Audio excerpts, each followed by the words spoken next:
It's in the interest of time, you understand why I shared that entire video for you. He really captures all of the evidence to go ahead and point to the fact that what we believe historically occurred with Jesus actually did happen.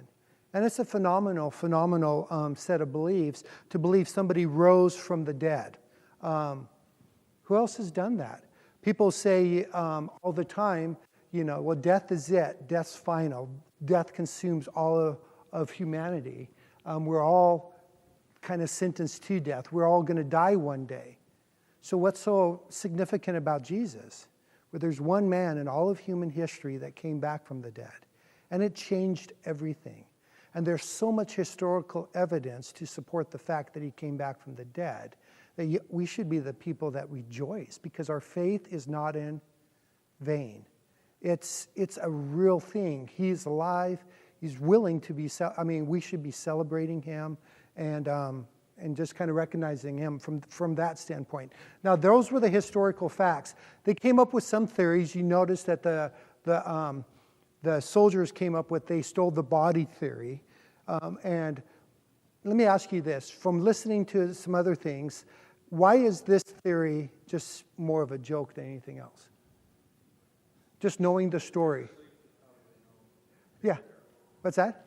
If they were asleep, how would they know what happened? Exactly.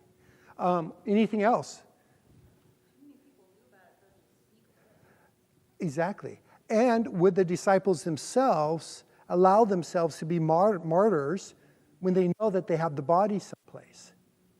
And then you have to answer the question, how did 12 disciples get past 50 guards who their very life is dependent upon protecting that tomb from someone, from someone still in the body? And if they were asleep, how in the world were 12 disciples able to move a stone away from the grave that was sealed without making any noise at all to go ahead and drag a body out of the tomb? It becomes preposterous when you think about just this theory. Another one is the swoon theory, that Jesus swooned on the cross. He didn't actually die, and he actually woke up, and somehow with the suffering and the nails and the whippings, somehow pushed the rock away, fought off the soldiers, and staggered off. And why do they have to come up with nonsense like this?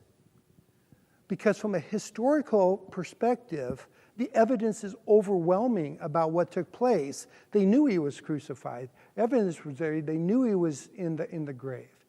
And if this was the case, wouldn't this be the story that was told, not the one that we hear today? And finally, there's another that you might bump into. It's called the two twins, or the twin theory, that Jesus actually had a twin.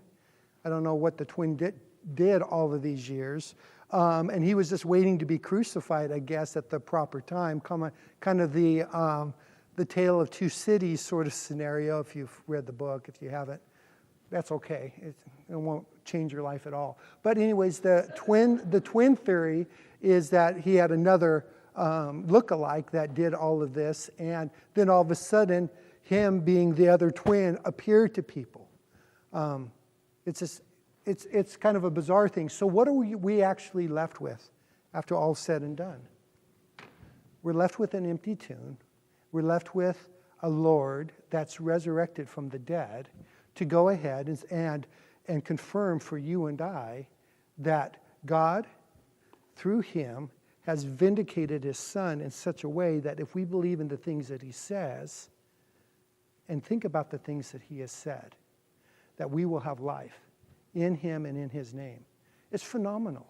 This is an exciting time as you go into Easter. Allow some of this evidence and some of this information just to pour into you so that you can celebrate this season.